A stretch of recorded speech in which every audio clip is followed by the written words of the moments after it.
Erkak uchun ayolning xiyonatimi? Bu eng og'riqli zarba bo'lsa kerak. Erkakning erkakligini butunlay oyoq osti qilib yuboradigan og'riq shu bo'lsa kerak. Erkaklar ayol xiyonatidan keyin yashamaydi odatda.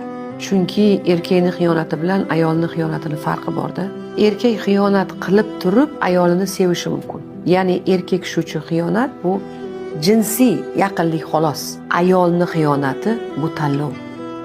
Ayol oldin sevib qoladi, u tanlaydi, keyin xiyonat qiladi. Ya'ni xiyonat qilgan ayol o'zi bu erkakdan voz kechgan bo'ladi. Erkaklarda farqi ikki xil. Ayol qalbi bilan oldin qalbini berib, keyin yaqinlik qiladi. Erkak ayolini sevib turib ham xiyonat qilishi mumkin.